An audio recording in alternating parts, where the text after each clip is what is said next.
The best of the Morning X. 99X. If you want Psycho, I give you Steve-O from MTV's Jackass. Hey, man. How's it going? Welcome to the show. Steve-O. Yeah. You guys are psychopaths. We're in a bad mood. Who else is here? Special appearance from Chris Pontius.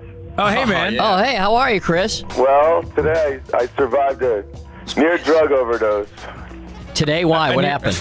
Well, my friend gave me some little pill, and he said it was the most powerful pill in the world. What was this pill supposed to be for? I don't know what it's called, but they call it hillbilly heroin, evidently in the South. It's supposed to be like $80 a pill. That's nice. All right. All right. Okay, well, you woke up the morning with some crazy hillbilly pills. That's good. and what happened to you, Chris?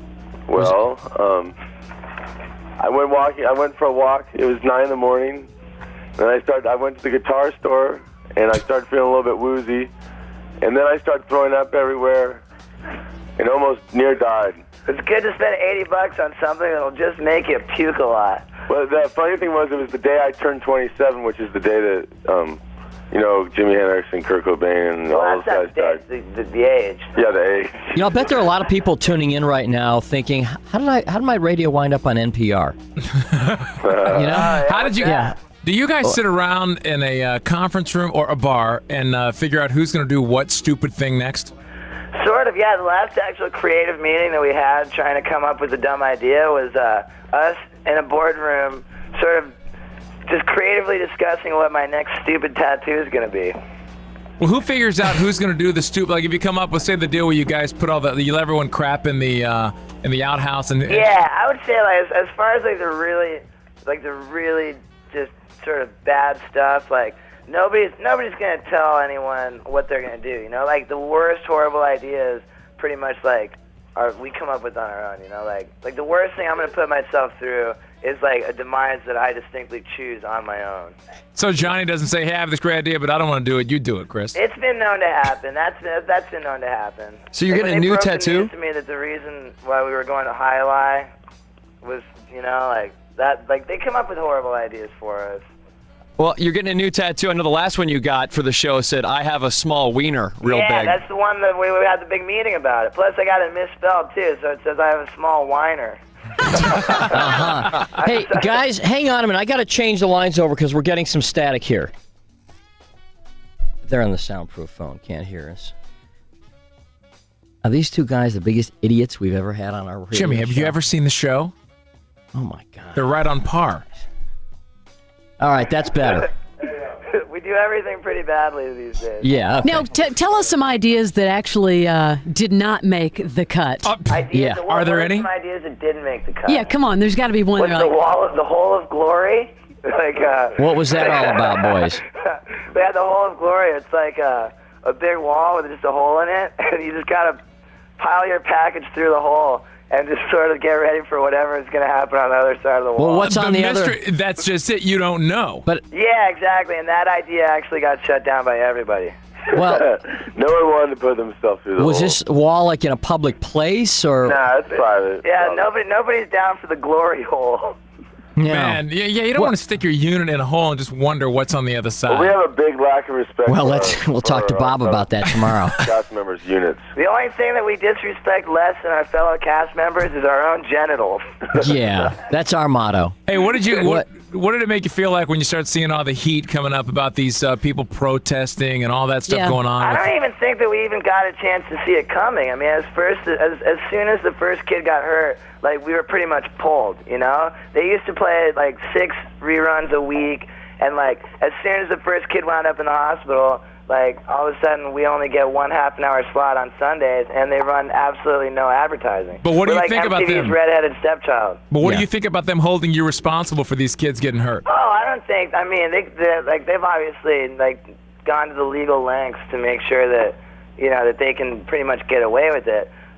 So I don't think we were ever even blamed. I mean, there's not been any like official complaints registered. I mean, they kind of say like maybe we're not the greatest role models in the world, but nobody's trying to accuse us of being responsible for anything that's happened. Right. We're talking to Steve-O and Chris from MTV's Jackass. Hey, Steve-O, that stunt that you did with the outhouse where you went tumbling down the mountain in the outhouse. Ah, the old crapper sled. The crapper sled. Now, what were you wearing? I mean, you had to be wearing goggles. I mean, something. No goggles, no goggles. Well, you did. I did make sure that I pulled my pants down around my ankles. That was about it. Wait a minute. You weren't wearing anything to plug your nose?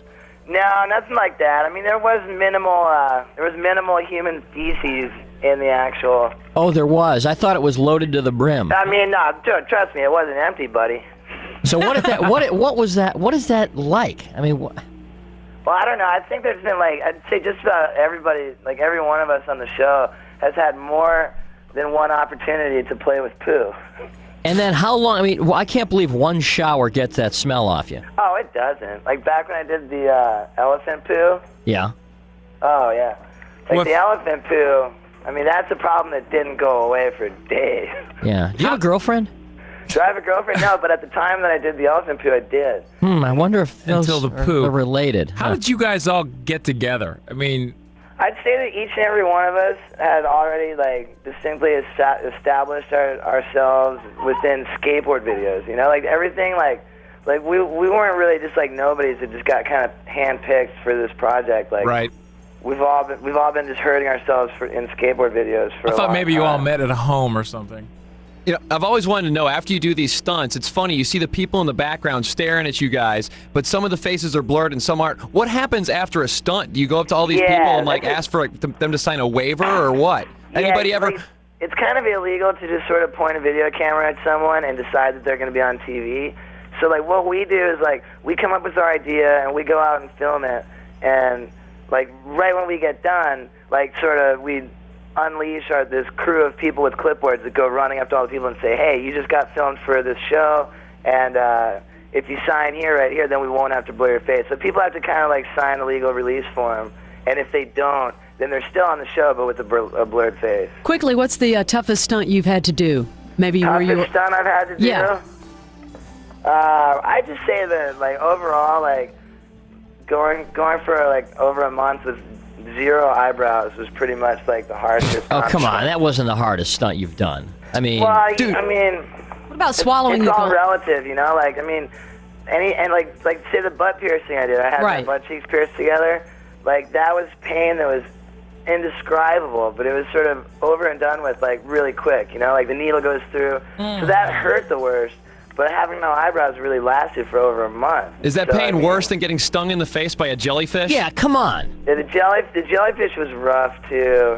That was a good 2 hours right there. I pretty much evaluate, stunts by, how long they hurt for afterwards. Yeah, but a jellyfish on your face, I mean... The worst stunts are actually done behind the scenes. That's true. I don't even want to know what. Give us a quick idea of something that you've done that hasn't made it. That hasn't made it. I mean, that you've done it. I'll tell you this. Right now, you got me and Chris Pontius on the phone, and there's more footage of us that doesn't make it to the show. Give us an example. Well, Chris Pontius just had a big shoot that the producers of Jackass put together to shoot test photos for submission to Playgirl.